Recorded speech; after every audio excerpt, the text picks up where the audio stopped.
On s'attendait pourtant à un début d'audience assez technique, axé sur la demande de renvoi de ce procès. François-Marie Bagné était arrivé plutôt souriant, il s'est dit serein comme un oiseau, je cite.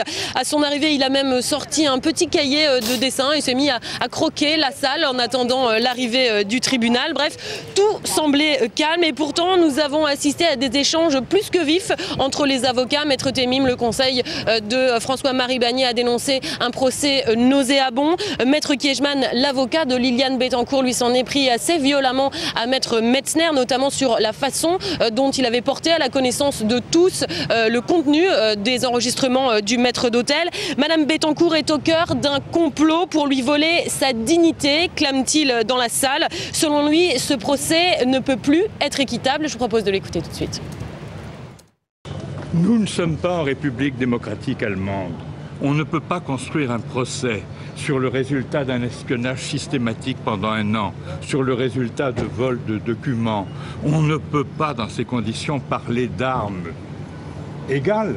Car moi, je n'ai pas l'espionnage qui aurait été réalisé chez la fille de Mme Bettencourt pendant un an. Quand on me le remettra, alors je parlerai de procès équitable. Alors voilà, donc le ton est donné par Maître Kiechman, mais finalement donc on saura à 16 h ce qu'il va se passer. Quels sont les arguments en faveur du renvoi de ce procès ? Eh bien, les arguments portent tout naturellement sur ces fameux enregistrements et on saura donc à 16 h eh bien, si ces enregistrements ont bien fait basculer le calendrier de ce procès. Alors, une enquête préliminaire a été ouverte par le parquet de Nanterre concernant ces enregistrements.